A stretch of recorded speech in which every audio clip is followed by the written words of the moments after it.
America and Bible History.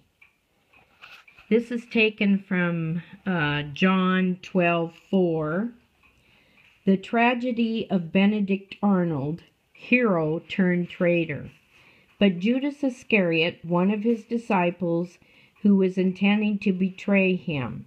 Before his name became synonymous with treason, Benedict Arnold, 1741 through 1801, distinguished himself as an American military leader and hero whose feats in battle during the Revolutionary War are considered classics of military strategy.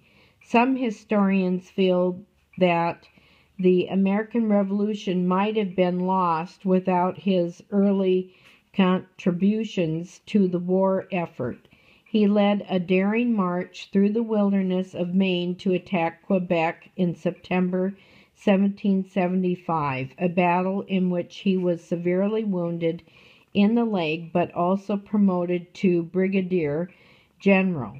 His battle actions at St. Jean and Valcour Island helped delay the British advance against Fort Ticonderoga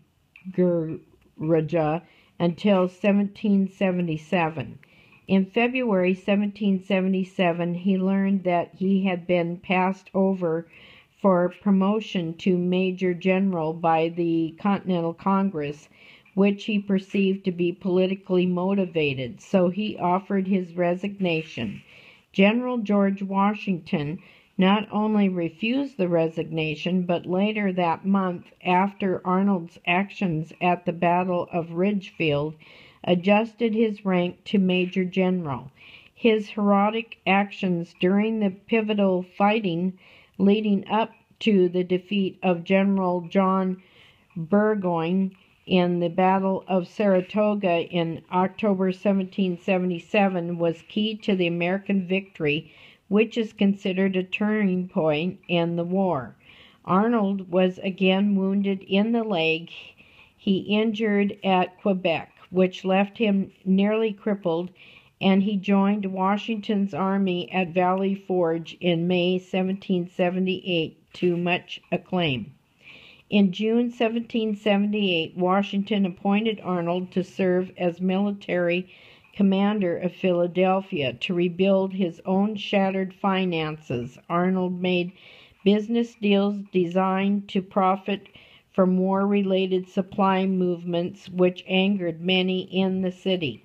Living extravagantly, he soon began courting Peggy Shippen, the beautiful young daughter of a prominent British sympathizer. Angered and bitter over the lack of recognition he received, disgusted with congregational politics and congressional politics, and what he considered the deplorable state of the war, and getting into even deeper debt after his marriage to Shippen in April 1779, Arnold began to reach out to the enemy in May 1779 and provide a variety of military intelligence.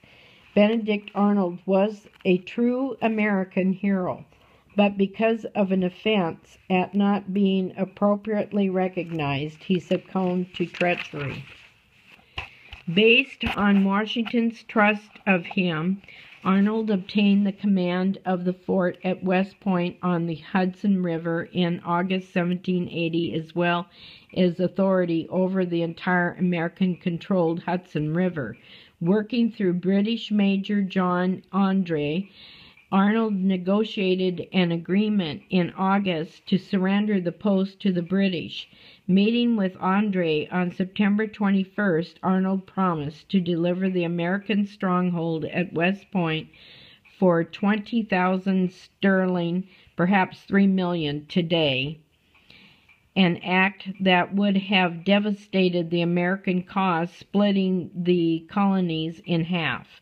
However, departing the meeting, Andre was captured and the plot exposed 2 days later as he returned to New York City. Learning of this on September 24, the morning he was to have breakfast with General Washington, Arnold fled to safety. Andre was hanged as a spy. In a message to his troops after Arnold's treachery became known, which may have turned the tide of the war in the British favor, General Washington declared, "The treason has been timely discovered to prevent the fatal misfortune. The providential train of circumstances which led to it affords the most convincing proof that the liberties of America are the object of divine protection." Arnold was rewarded with a commission as a brigadier general in the British Army and campaigned against American forces in Virginia later that year, destroying supply houses, foundries, and mills. In his last major action of the war, he won the Battle of Groton Heights in Connecticut in September 1781. After the war, he moved to England, where he found he was not trusted and his business ventures were met with mixed success. He later died there poor and virtually unknown. Despite being an early champion of the Revolution, Benedict Arnold's name has become a byword for traitor. Abusing his position of authority and trust, he was willing to betray the entire war for American independence for his own selfish pursuits. In a March 1781 letter to Lafayette, Benjamin Franklin wrote that Judas sold only one man, Arnold 3 millions. If he had held fast to the principles that drew him into the war, he could have been one of the great heroes of the American Revolution.